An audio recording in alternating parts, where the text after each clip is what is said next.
Welcome to the deep dive. Today we're looking into one of those really critical but maybe often overlooked industries, the ones that kind of keep things running behind the scenes. Exactly, the essential components. Right.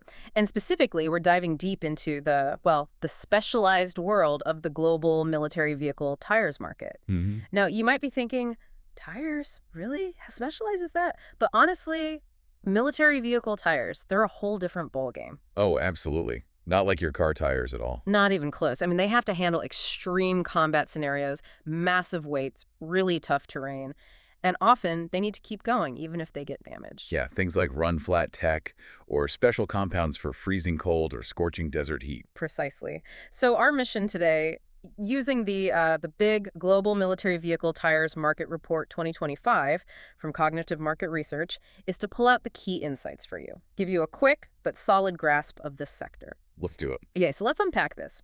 What's the big picture? The global view for this market? What are we seeing in terms of growth? Well, what's interesting is how consistent the growth is. It's steady globally. The market was valued at just under, let's see, $1.1 billion back in 2021. Okay, just under 1.1 billion. Yeah, and it's projected to climb to over 1.3 billion by 2025. Right. And then actually a pretty significant jump up to nearly $1.9 billion by 2033. Wow. Okay, almost 2 billion. Which translates to a global compound annual growth rate, the CAGR, of about 4.7%. 4.7%. Now that might not sound, explosive like some tech sector, We know, exactly. It's not that kind of number. but for something this specific, this mature, like military tires, that 4.7% seems pretty solid. It suggests real steady investment, doesn't it? It really does. It speaks volumes about that kind of unwavering strategic spending on defense capabilities globally. It's, like you said, not explosive, but it's remarkably resilient. Predictable almost. Resilient is a good word for it. So North America, you mentioned it's the largest contributor. That dominance, is it holding strong? What are the numbers telling us there? Oh, yeah. North America is definitely the powerhouse. Oh. Its market value was close to $457 million in 2021. Right. And we expect that to grow to over $759 million by 2033. That's a CAGR of about 4.3%. Okay, so slightly under the global average, but still very strong. Very strong. And it makes sense, given the defense spending levels there. Yeah. Now, within North America, the U.S. obviously is the main driver. It's set to go past $627 million by 2033. The lion's share, as expected. For sure. But what's kind of interesting, if you dig a bit deeper, is Canada. Their growth rate is actually a bit higher, over 5% CAGR. Oh, really? Okay. Yeah, which kind of points towards maybe a notable push in their own defense modernization. Interesting nuance there. And Mexico. Mexico contributes steadily too, projected to reach over $43 million by 2033. It just underlines how fundamental this market is for national security across the region. Okay, so North America, the bedrock holding firm. Let's hop across the Atlantic. Europe, are we seeing similar steady patterns there or any surprises? Europe is, very consistent, a really significant player.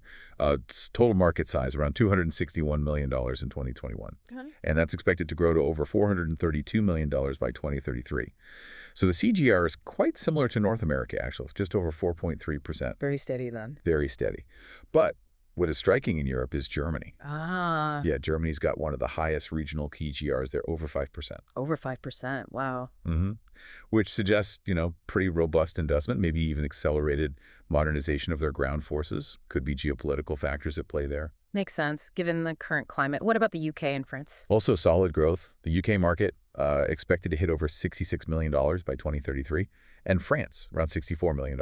Okay. And then you've got, consistent, if smaller, growth from places like Spain, Sweden, Switzerland. They're all showing this ongoing commitment to their defense fleets. It really paints a picture of deliberate, kind of broad-based investment across Europe. Got it. Okay, so we've got the established regions. Now let's pivot to where things seem to be, accelerating faster. You mentioned Asia Pacific. Here's where it gets really interesting, you said. Why so dynamic? Oh, absolutely. This is the region that really jumps out in terms of speed. Asia Pacific's market revenue was about $230 million in 2021. Right. But it's projected to surge, and surge is probably the right word, to over $451 million by 2033. Wow, nearly doubling. Pretty much. Yeah. And that gives it the highest regional CAGR globally. 5.8%. 5.8%, that's significant. It is, and it tells you a lot about, the rising defense budgets and the big modernization drives happening in, well, many Asian nations. China's a huge factor there, of course. Their market's expected to almost double, too, reaching nearly $148 million. Okay. And Japan? Japan's also substantial, forecast to grow to over $83 million. Right, but I noticed something else when looking at the data. India. Their growth rate seems, well, it seems exceptional. It absolutely is. You picked up on a key point there. India actually has the highest country-level CAGR Across the whole report. across the entire report, a phenomenal 6.7%. Yeah, 6.7. Okay, that's huge. Yes. So their market was around, what, $29 million in 2021, is projected to jump to over $65 million by 2033, more than double. That's a clear signal of something major happening there. Exactly. It's not just a number, right?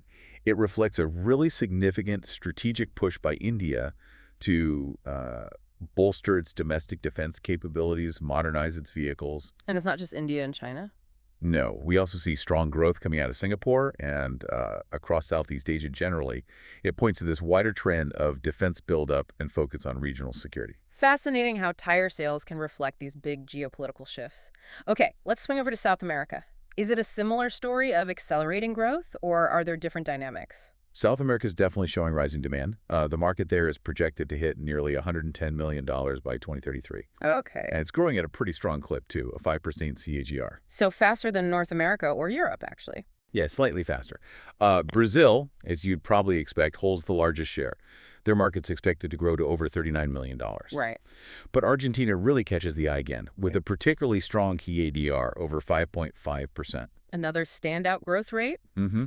It signals these ongoing, maybe less talked about, but still significant defense modernization efforts, replacing older fleets. Right, of replacement cycles. Yeah. Okay. And the Middle East, always a region of strategic focus. How does that play out in this market? The Middle East market is definitely dynamic. It's projected to reach almost $100 million by 2033. Nearly 100 million. And the growth rate, strong, a 4.9% CAGR. Yeah. It's quite robust. Yeah. Countries like Saudi Arabia show solid growth, heading towards over $27 million. Okay. But it's the UAE that really jumps out again here, a notable CAGR of 5.5%. Another 5.5%. Or interesting parallel with Argentina there. Yeah, it is. It clearly indicates, significant ongoing investment in modernizing their forces, maintaining high readiness levels, reflects that regional focus on security. Understood. Okay, last stop on our world tour, Yeah. Africa. What's the picture there? Is it an emerging market in this space? It is, yeah. Africa represents a growing but still emerging market for military tires. It was valued around $34 million in 2021. Mm-hmm. Forecasts show it growing to over $60 million by 2033. That's about a 4.2% CAGR. So a bit more modest growth compared to some other regions. A bit more measured, yes. South Africa is the main contributor there. Its market expected to reach over $28 million by 2033. The numbers suggest, ongoing defense investment, but maybe more focused on maintaining current fleets and acquiring new vehicles where strategic needs really dictate. Got it. So we've seen this pattern. Consistent growth, sometimes moderate, sometimes quite fast, but definitely steady and spread across very different regions. What's tying it all together? What are the sort of the universal drivers pushing this demand? Yeah, that's the key question, isn't it? How do all these numbers connect? Mm-hmm. And there are really three main things driving this globally. First, it's just the consistent defense modernization happening everywhere.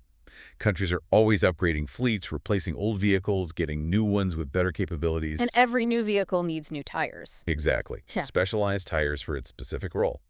Second, there are some really significant technological improvements happening in the tires themselves, especially for off-road durability and performance. Right, like the run flats you mentioned earlier. Yeah, run flats, better materials for extreme temperatures, tread designs for sand, mud, snow, you name it. Yeah. These aren't just, simple rubber rings. They're high-tech bits of kit, crucial for mission success, troop safety. High-tech components, yeah. Okay, so modernization, tech improvements. What's the third? The third is simply increasing regional defense budgets. We saw that clearly in Asia-Pacific, the Middle East. Mm-hmm. Higher budgets directly mean more procurement, more replacement cycles for these tires. Makes sense. So ultimately, this market, yeah, it's specific, but it plays this absolutely critical, non-negotiable role. It's about vehicle mobility, safety, operational readiness for militaries worldwide. So wrapping this up then, It seems clear that even though military vehicle tires might sound super niche, It is niche. it is niche, but it's this steadily advancing, really resilient, and surprisingly global industry. It's not just about rubber, it's like a mirror reflecting global defense strategies, investments in security. Absolutely. Spot on. Understanding these sort of granular market trends, it gives you real insight into the bigger picture, broader defense thinking, global capabilities. It shows how everything's connected, from a tire, up to geopolitics. It really does. Which leads to a final thought, maybe for you, our listener, to ponder. As this defense modernization keeps rolling on and the tech keeps evolving, what other innovations in tire design or materials do you think we might see next? Good question. And maybe more provocatively, how could unexpected global shifts, geopolitical, maybe environmental, even other tech breakthroughs, how might they change which regions suddenly see the biggest demand or maybe drive the most radical innovation in the years ahead? Welcome to the deep dive. There are some parts of global defense. They're absolutely foundational, like literally from the ground up. But they often get overlooked, even though they can really dictate mission success. Today, we're zeroing in on one of those critical, maybe unsung heroes, military vehicle tires. Okay, let's unpack this. We're taking a deep dive into the military vehicle tires market. Our mission today is really to reveal the strategic factors driving it, some of the formidable challenges it faces, and the exciting innovations shaping its future. What's really fascinating here, I think, is that our insights are drawn directly from this comprehensive 2025 Global Edition report on the market. We sourced it from cognitive market research, so started right at that foundation. What exactly fuels the huge demand for these, well, very specialized tires? Yeah, that's a perfect place to start because when we talk global defense spending, it's easy to focus on the flashy hardware, the tanks, the jets.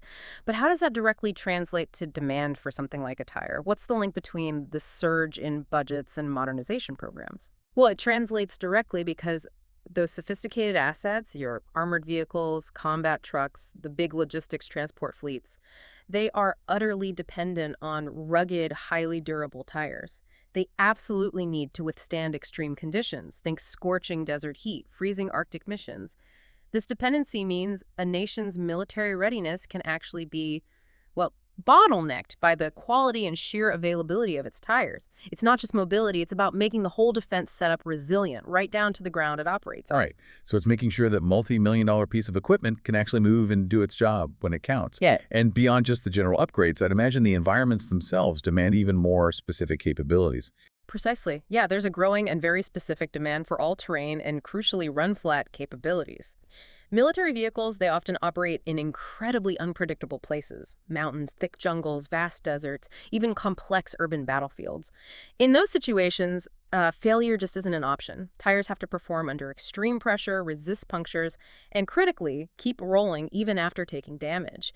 This imperative has really driven the development of specialized tires, superior off-road traction, reinforced sidewalls, and that vital run-flat tech. And this isn't just about convenience. It's about enabling a safe retreat or keeping the mission going under fire. That's a huge strategic advantage. That makes sense for combat. But what about, say, peacekeeping missions or border security? Are the tire demands fundamentally different there, or is there overlap? There's definitely common ground, but also new layers of complexity. These operations, which are expanding globally, they create new demand for incredibly durable, long-life tires. Tires that can handle heavy loads across all sorts of terrains and climates, often for extended periods. Think humanitarian relief deployments, securing borders and high-risk zones. These vehicles are clocking way more miles under tougher conditions, so that boosts procurement, especially in, say, emerging defense economies or countries with more global military engagement. It's about sustained, reliable presence over the long haul. Okay, so with all this demand surging, you might think it's, smooth sailing for the manufacturers. But like any critical high-stakes market, there've got to be some pretty formidable obstacles, right? What are the roadblocks these players face? Oh, absolutely. There are significant roadblocks. First off, high manufacturing and R&D costs are a major barrier. Military tires need material engineering that really pushes the limits. We're talking reinforced composites, layers of advanced polymers, fibers, things designed to dissipate energy. Bullet-resistant sidewalls, intricate tread designs. This isn't just making rubber tougher, it's engineering resilience at, like, a molecular level. And these premium specs. They translate directly to high development and production costs. It makes it incredibly hard for small and mid-tier manufacturers to really compete effectively here. Wow. So it sounds like the approval process isn't just meeting specs, it's proving near-apocalyptic resilience. What does that mean for maybe smaller, innovative companies trying to break in? That's a really critical point. The stringent specification and approval process from defense procurement agencies is, well, it's incredibly demanding. Unlike commercial tires, these military-grade ones have to meet exceptionally strict standards for performance under the absolute most extreme conditions. The whole validation and acquisition cycle is often long, bureaucratically complex. It can take years. So new entrants face these massive uphill battles just navigating the defense acquisition systems. It limits how fast innovation can happen and definitely limits market entry opportunities. It's a very high bar. And even if they clear that bar, get approved, get manufactured, getting the tires where they actually need to go must be a logistical nightmare, especially in active zones. You've absolutely hit on the third major challenge.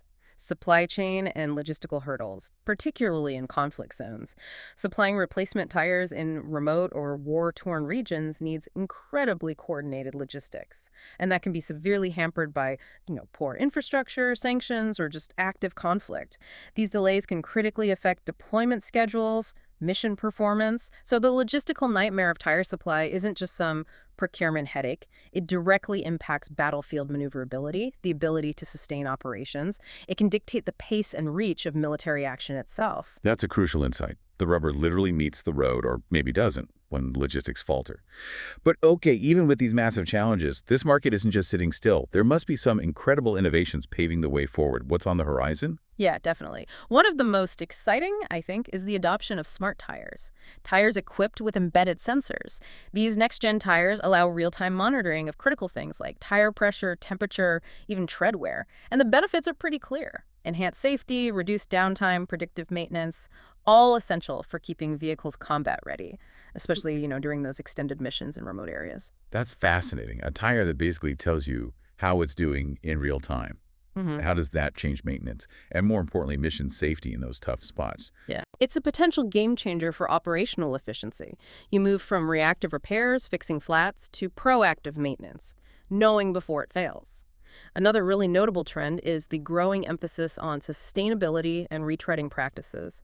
Military organizations, especially those aligned with NATO, are standardizing tire retreading now, particularly for training and non-combat roles. Retreaded tires can offer comparable durability, but at a fraction of the cost, and they help reduce waste. So that dual benefit cost efficiency and environmental responsibility is really gaining traction across both developed and emerging defense sectors. Right, so it's not just about being tough anymore, but also smart about resources. And I'm guessing tech is playing a role beyond just sensors and sustainability.